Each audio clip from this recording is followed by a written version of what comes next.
Troisième question à se poser, qu'est-ce que vos collaborateurs gagnent à la mise en place du CRM?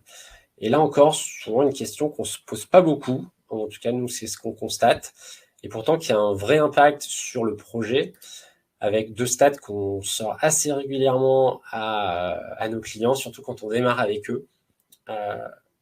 C'est globalement le vrai succès du CRM va se faire sur son utilisation ou pas par vos collaborateurs. Je dis souvent que contrairement à un ERP ou un outil de comptabilité, à un moment donné, même s'il n'est pas ergonomique, même s'il n'est pas pratique, j'ai pas le choix, je dois l'utiliser. Un CRM, un commercial, il n'a pas besoin du CRM pour faire son chiffre d'affaires, pour trouver de nouveaux clients. Donc, qu'est-ce que le CRM va lui apporter pour qu'il se dise, oui, ça vaut le coup de saisir mon compte rendu sur le CRM, de remplir, de m'assurer que ma tâche a bien été intégrée, que mon opportunité a été créée dans le CRM. Et ça, c'est une vraie question à se poser parce que le premier risque sur un projet CRM, c'est les résistances à l'utilisation et l'appropriation du projet. Je vais donner 2 exemples pour illustrer ça. Le premier, c'était avec un acteur, alors BTP en fait, qui est un acteur qui faisait qui fait toujours d'ailleurs, du parquet. Donc, il travaille avec des architectes sur des projets de bureau, sur des projets même individuels, donc pro et individuels. Et donc les commerciaux, ils étaient 4 ou 5, si je dis pas de bêtises, passent 3 jours par semaine sur des chantiers à rencontrer les architectes, les donneurs d'ordre, certains le client final, tout dépend du projet, pour détecter de nouveaux besoins, de nouveaux projets, de nouveaux business. Et à un moment donné, dans les discussions qu'on a eues, la journée du commercial, sur ces 3 jours, c'est du 8h pour être sur les premiers chantiers jusqu'à 8h, 17h, avec 3-4 rendez-vous dans la journée et pas mal de transport, soit en voiture, soit transport en commun. Et la soirée à l'hôtel. Et à l'hôtel, c'était tous les soirs, entre 30 minutes et 1h30, de rédaction des comptes rendus de ce qui s'était passé dans la journée. Ils n'avaient pas de CRM, donc c'était sous un format Dropbox avec un fichier sur lequel on dit ce qui s'est passé, on le met dans le dossier du client, et comme ça, j'ai mon historique de ce qui s'est passé. Bien entendu, qu'est-ce qui permet de s'assurer que le CRM va être utilisé, c'est si on arrive à montrer et à voir les fonctionnalités pour, bien entendu, en fait que le compte-rendu va pouvoir être fait quasiment en live, va pouvoir être fait en vocal depuis juste en sortant de mon rendez-vous, que je vais pouvoir organiser les prochaines étapes pareil en quelques clics juste après mon compte rendu, et bref que tous les soirs je libère mon commercial de 30 minutes ou 1h30 3 fois par semaine, et donc ce qui est quelque chose quand même qui est pas neutre. Donc là forcément, pour faire très simple, si j'arrive à leur faire gagner ce temps-là grâce à mon CRM, je suis sûr que ça va être beaucoup plus simple pour qu'ils rentrent l'information et pour qu'ils l'utilisent. Deuxième exemple, qui est avec un client qu'on accompagne, qui est un client éditeur d'un logiciel de gestion de flotte de véhicules, où un des sujets détectés, c'est quoi? C'est que donc c'est un projet qui touche l'ensemble de la relation client, leur projet CRM, puisque c'est vraiment commercial, un peu marketing, mais surtout customer service. Et aujourd'hui, aucune visibilité pour le service client sur toute la relation, l'historique commercial qu'il y a eu. Donc, est-ce que ça fait 6 ans qu'on est en contact avec ce client?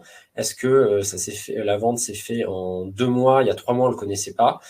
Est-ce qu'il y a eu des frictions sur la partie commerciale ou pas? Le service client n'a aucune visibilité. Et donc forcément, la réponse qu'ils font quand il y a une demande entrante est beaucoup moins personnalisée et il leur manque une partie de l'information pour bien faire leur job.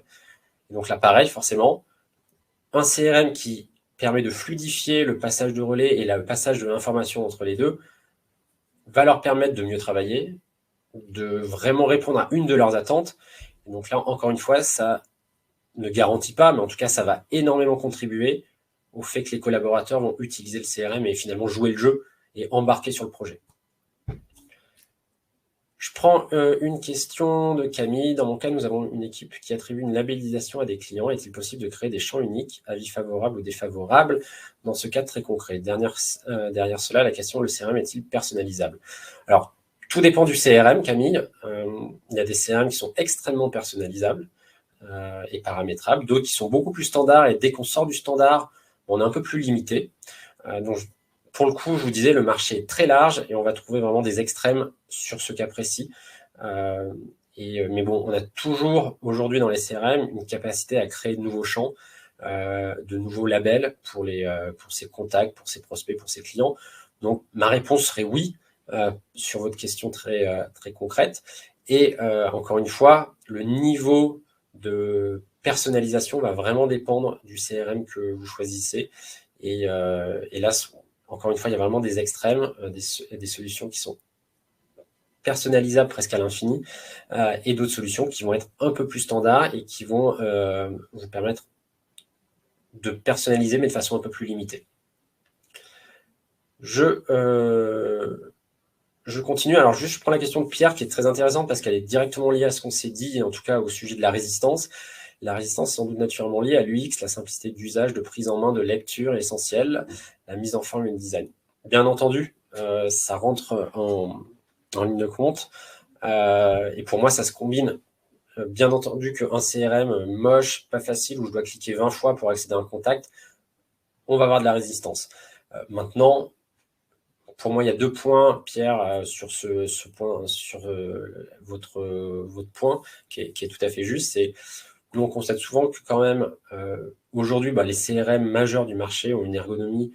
Alors, l'ergonomie, c'est assez subjectif, mais néanmoins, tous sont relativement faciles d'accès s'ils sont bien paramétrés et lisibles. Encore une fois, s'ils sont bien paramétrés, si j'ai une solution très personnalisable et que j'ai fait aucun effort sur les boutons auxquels j'ai accès et qu'un commercial a accès à l'ensemble des boutons et des fonctionnalités, forcément ça va être compliqué.